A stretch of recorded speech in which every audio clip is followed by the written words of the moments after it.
अस्सलाम वालेकुम, मेरा नाम मोहसिन है और आज हम पढ़ने जा रहे हैं पाइथन को हम कवर करेंगे शुरू से एडवांस तक। ठीक है। अच्छा, तो ये मेरा यूट्यूब चैनल है, आप लोगों ने सब्सक्राइब कर लेना है और फॉलो भी कर लेना है, लाइक कमेंट ज़रूर करने हैं। अच्छा, पाइथन की इंस्टॉलेशन के ऊपर मैं पहले एक वीडियो बना चुका हूँ। ठीक है, और पूरी गाइडेंस दे चुका हूँ। यहाँ आपको मेरी वीडियो मिल जाएगी यूट्यूब चैनल पर, और उसके अलावा क्रियो और उसके अलावा कोड कर्सर के बारे में भी मैं बता चुका हूँ। ठीक है, पूरी डिटेल के साथ मेरी यहाँ वीडियोस हैं, यहाँ आप आके वीडियोस देख सकते हैं और मुझे फॉलो भी कर सकते हैं। ठीक है, उसके अलावा मैंने आप सबको गिटअप का लिंक भी दिया हुआ है, ये मेरा गिटअप का लिंक है। और यहाँ मेरे गिटअप पर जब आप आएंगे तो मैं आप लोगों को बता देता हूँ शुरू से। यहाँ आएंगे आप लोगों को 30 डेज़ पाइथन कोडिंग चैलेंज मिल जाएगा। यहाँ आपको पूरी 30 डेज़ कोडिंग चैलेंज भी मिलेगा। ठीक है, और ये पूरी डिस्क्रिप्शन के हिसाब से पूरा चैलेंज भी बना हुआ है और इसमें हर चीज़ मैंने डिटेल से समझाई हुई है। ठीक है, 30 डेज़ कोडिंग चैलेंज के अलावा यहाँ मैंने हर चीज़ बताई हुई है कि हमने बेसिक से एडवांस की तरफ कैसे जाना है। ठीक है, यहाँ आप मुझे गिटअप पर फॉलो कर सकते हैं और इस चैलेंज को आप कर सकते हैं। और जो जो मैंने यूट्यूब पर वीडियो पर समझाया है वो इस गिटअप में आपको मिल जाएगा। उसके अलावा अगर कोई लैंग चैन की सीरीज़ देखना चाहे या एजेंटिक एआई की सीरीज़ भी पढ़ना चाहता है तो वो भी आप लोगों को यहाँ मेरी गिटअप पर मिल जाएगी पूरी डिटेल और डिस्क्रिप्शन के साथ। ठीक है, और ये PIIC की क्लासेस हैं, तो इसको भी आप लोग यहाँ देख सकते हैं और फॉलो अप कर सकते हैं। ठीक है जी, और अब चलते हैं। सबसे पहले मैंने क्या किया, मैंने एक फ़ोल्डर बनाया है अपने डी में और उस फोल्डर को मैंने ओपन कर लिया अपने VS कोड में। और उस फोल्डर का नाम मैंने रखा है जी index.py, जैसे हम टाइपस्क्रिप्ट में रखते थे index.ts या main.ts, इसी तरह हम index.py भी रख सकते हैं। ठीक है, main.py भी रख सकते हैं। अच्छा, तो पाइथन के लिए आप लोगों ने करना क्या है, पाइथन के लिए आपने करना ये है कि VS कोड में एक एक्सटेंशन भी आप लोगों ने इंस्टॉल करनी है पाइथन के नाम से। यहाँ आप लोगों को मिल जाएगी, मैंने इंस्टॉल करी हुई है, ये एक्सटेंशन है। आप सब ने ये डाउनलोड ज़रूर करनी है। ठीक है, इंस्टॉल ज़रूर करनी है VS कोड में। उसके अलावा अब हम चलते हैं अपनी फ़ाइल में। ये हमारी फ़ाइल है और आज हम पढ़ने वाले हैं ऑपरेटर्स इन पाइथन। अच्छा, तो पाइथन में हमारे पास कुछ ऑपरेटर्स होते हैं, लास्ट टाइम हमने अपनी वीडियोस में कवर किए थे और मैंने आपको पूरी डिटेल बताई थी। आज हम पढ़ने वाले हैं अर्थमेटिक ऑपरेटर। अर्थमेटिक ऑपरेटर क्या होते हैं, हम कैसे यूज़ करते हैं। टाइपस्क्रिप्ट तो यकीनन सबने पढ़ी हुई है, उससे मिलती जुलती लैंग्वेज है, बहुत ही सिंपल और आसान लैंग्वेज है। ठीक है, यहाँ मैं एक वेरिएबल का नाम लिख लेता हूँ। वेरिएबल का नाम आप कुछ भी रख सकते हैं, तो मैं यहाँ रख लेता हूँ ए। ठीक है, और ए में मैं स्टोर कर देता हूँ 10 को। और इसके अलावा मैं एक और वेरिएबल बना लेता हूँ बी, और बी में मैं स्टोर कर लेता हूँ 20 को। ठीक है, ये मैंने दो वेरिएबल बनाए हैं और एक वेरिएबल में मैंने 10 को सेव किया है और एक वेरिएबल में 20 को सेव किया है। ठीक है, उसके बाद करना क्या है मुझे, उसके बाद मैं चाहूँ तो इनको मैं प्रिंट भी करवा सकता हूँ। प्रिंट से मुराद कंसोल, लेकिन मैंने कंसोल नहीं करवाना, मैं एक और वेरिएबल बना लेता हूँ रिज़ल्ट के नाम से।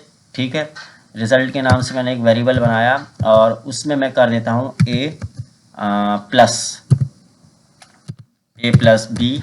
अच्छा, A+B मैंने कर दिया है और मैंने वेरिएबल में A+B किया। अब मैं इसको कंसोल करवा देता हूँ। कंसोल से मुराद कि मैं इसको करवा देता हूँ प्रिंट। ठीक है, और प्रिंट करवाने के बाद प्रिंट में क्या करवाऊंगा, अपने वेरिएबल का नाम। मेरे वेरिएबल का नाम क्या था, रिज़ल्ट। ठीक है, यहाँ मैंने प्रिंट करवा दिया।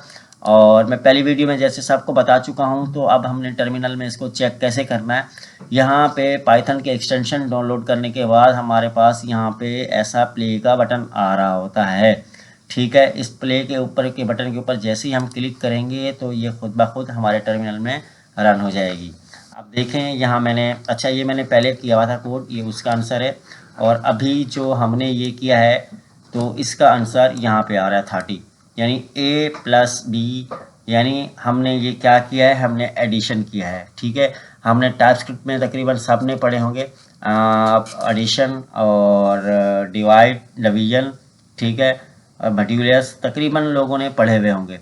ठीक है, तो ये सब चीज़ आप लोगों को मेरी गिटअप पर मिल जाएगी। इसी तरह अगर हम इसको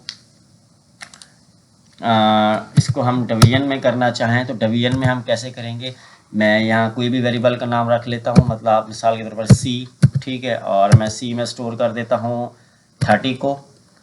ठीक है, और उसके अलावा मैं एक और वेरिएबल बना लेता हूँ डी, और डी में मैं स्टोर कर देता हूँ 20 को, ठीक है जी, 10 को, सॉरी 10 मेरे पास अब सेफ है। और अब मैं रिज़ल्ट एक और वेरिएबल बना लेता हूँ रिज़ल्ट के नाम से, और इसमें मैं सेव कर देता हूँ इसमें मैं कर देता हूँ भाई सी। और क्या करना है भाई, अब सबसे पहले सबसे पहले हमने प्लस किया था, और प्लस के बाद अब हम इसको मल्टीप्लिकेशन करना चाहें, डिवाइड करना चाहें, और इसको मॉड्यूलस करना चाहें, हम कर सकते हैं, ठीक है। तो हम इसकी करवा सकता हूँ, मैं मल्टीप्लिकेशन करवा देता हूँ, मल्टीप्लाई करवा देता हूँ, यानी स्टैरिक लिखते हैं ना मल्टीप्लाई में, और सी को कर देते हैं हम डी से, ठीक है। और मैं इसको कर लेता हूँ प्रिंट। प्रिंट तो सबको पता होगा, यानी कंसोल, ठीक है। प्रिंट करने के बाद मैं उसको लिख देता हूँ रिज़ल्ट। अच्छा, तो ये मैंने रिज़ल्ट लिख दिया। अब मैं इसको चेक भी कर लेता हूँ मेरे पास क्या आंसर आ रहा है, और मैंने इसको जैसे ही प्ले के बटन को रन किया और मेरे पास यहाँ जवाब भी आ रहा है, ठीक है। आप लोगों को नज़र आ रहा होगा यहाँ 300, यानी 300 से मुराद मैंने मल्टीप्लाई किया किसको, 30 और 10 को, मेरे पास क्या आंसर आया 300। इसी तरह हम यहाँ पे डिवाइड भी कर सकते हैं। डिवाइड के लिए हमें करना क्या होगा, हमें लगाना होता है स्लैश, ठीक है। स्लैश हम लगाते हैं, और ये स्लैश है मेरे पास, और इसको भी हम चेक कर लेते हैं, ठीक है। और डिवाइड में हमने क्या करना था, स्लैश लगाना था। इसको भी मैं प्ले करके चेक कर लेता हूँ, और मेरे पास यहाँ आंसर आ रहा है 3.01, यानी मैंने इसको डिवाइड कर दिया, ठीक है। अच्छा, इसी के साथ हमारे पास एक और चीज़ भी होती है जिसको हम कहते हैं फ्लोर डिवीजन। फ्लोर डिवीजन, अच्छा, फ्लोर डिवीजन क्या होती है, जैसे हम डिवीजन में एक स्लैश यूज़ करते हैं, तो फोर डिवीजन में हम दो स्लैश यूज़ करते हैं, ठीक है। ये मैंने दो स्लैश यूज़ किए हैं, तो इसको हम कहते हैं, क्या कहते हैं, इसको हम कहते हैं जी फ्लोर, ठीक है, फ्लोर डिवीजन। तो अब मैं इसको चेक भी कर लेता हूँ मेरे पास क्या रिज़ल्ट आ रहा है। अच्छा, जैसे ही मैंने इसको क्लिक किया तो मेरे पास रिज़ल्ट क्या आ रहा है 3, और ये 30 जवाब हमारे पास ऊपर वाला आ रहा है जो हम प्लस कर चुके हैं, ठीक है। 3 मेरे पास आ रहा है, 3 से इसका क्या मतलब है, आप देखें फ्लो डिवीजन का क्या मतलब हुआ, यानी उसको इसने इससे डिवाइड कर दिया, ठीक है।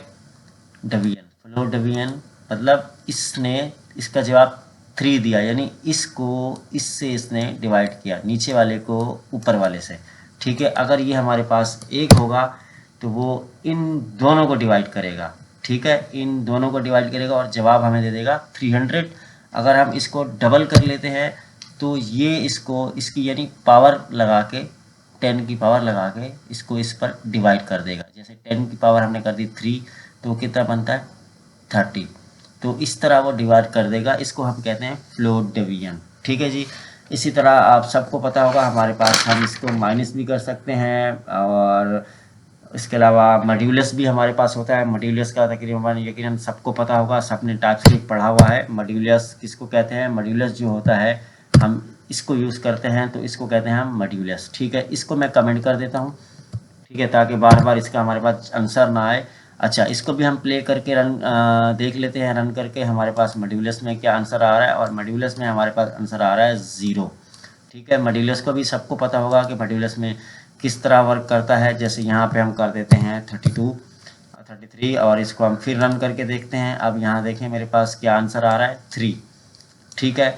तो मॉड्यूलस के बारे में भी सबको यकीनन पता चल गया होगा। अच्छा, इसी के साथ हमारे पास होता है लॉजिकल ऑपरेटर्स। अच्छा, लॉजिकल ऑपरेटर्स क्या होता है, इसको भी मैं कमेंट कर देता हूँ। जो लॉजिकल ऑपरेटर्स होता है ना हमारे पास, उसके लिए हम क्या करते हैं, उसके लिए लाइक मैंने यहाँ पे एक वेरिएबल बनाया और उसमें स्टोर कर दिया 10 को, और एक वेरिएबल मैं और बना लेता हूँ बी के नाम से, और उसमें मैं स्टोर कर देता हूँ, लाइक मैं इसमें स्टोर कर देता हूँ, इसमें 20 ही कर देते हैं, पहले भी हम 20 कर चुके हैं, ठीक है। अब प्रिंट मैंने करना है, ठीक है। अब मैं प्रिंट ही कर देता हूँ सीधा सीधा, सॉरी, और ये मेरे पास एरर आ गया, मेरी गलती, बटन दब गया मुझसे। अच्छा, तो मैं प्रिंट कर देता हूँ डायरेक्ट, अब मैं कंसोल ही कर लेता हूँ, ठीक है, प्रिंट। अब प्रिंट करने के बाद मैंने क्या किया भाई, प्रिंट करने के बाद मैंने किया ए, ठीक है, क्या है, ए छोटा है किससे, बी से, ठीक है। उसके बाद मैं कर देता हूँ एंड, ठीक है, ए छोटा है बी से, और मैं यहाँ कर देता हूँ एंड, और मैंने किया कि बी बड़ा है किससे भाई, ए से। अब मैंने इस तरह कर दिया और बीच में मैंने एंड कर दिया, तो इसको हम कहते हैं लॉजिकल ऑपरेटर्स। ठीक है, लॉजिकल ऑपरेटर्स। इसको रन करके देख लेते हैं। सबसे पहले क्या आंसर आ रहा है हमारे पास। सबसे पहले आंसर हमारे पास आ रहा है ट्रू। ट्रू हमारे पास आ रहा है भाई। ट्रू क्यों आ रहा है, मैंने इसको क्या कहा था, मैंने इसको कहा था कि क्या ए जो है वो है किससे, छोटा बी से। यहाँ ए है, बिल्कुल छोटा बी से है।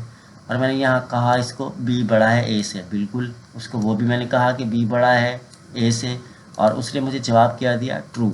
तो इसको कहते हैं हम लॉजिकल ऑपरेटर्स। इसी तरह हमारे पास लॉजिकल ऑपरेटर्स में एक और ख़ास चीज़ होती है, ख़ास चीज़ मैं बता रहा हूँ, जिसको हम कहते हैं और। ठीक है, ये कौन सा वाला और है, या ये, इसको भी रन करके देख लेते हैं। और इसको रन करने के बाद हमारे पास क्या जवाब आया, ट्रू। अब ट्रू क्यों आया मैं आप लोगों को बता देता हूँ। अच्छा, मैं थोड़ी सी यहाँ चेंजिंग्स कर लेता हूँ, और मैं इसको कर देता हूँ लाइक 40। ठीक है, इसको मैंने 40 कर दिया। अब मैं इसको रन करके दिखाता हूँ आप लोगों को, और यहाँ मेरे पास आ रहा है फॉल्स। ठीक है, फॉल्स क्यों आ रहा है, फॉल्स क्यों आ रहा है। अब यहाँ ज़रा गौर करें, ये क्या कह रहा है, ए जो है छोटा है बी से और बी बड़ा है ए से, मगर हमारे पास फॉल्स आ रहा है। तो जो ये और है ना, ये और, इसका मतलब ये होता है कि ये जो पहले वाली हमारे पास कंडीशन है, ठीक है, ये उसको देखेगा और उसके हिसाब से जवाब देगा। ये आगे नहीं जाएगा, आगे बिल्कुल नहीं जाएगा। ये पहले वाली कंडीशन को देख के अपना जवाब दे देगा और अपना फैसला कर देगा। ठीक है, इसी तरह हमारे पास होता है टाइप कन्वर्जेशन। ठीक है, मैं वीडियो ज़्यादा लंबी नहीं करना चाह रहा, बस छोटी सी वीडियो बनाऊंगा क्योंकि टाइम की भी किल्लत है। मैं कल से वीडियो डाउनलोड नहीं कर पा रहा था।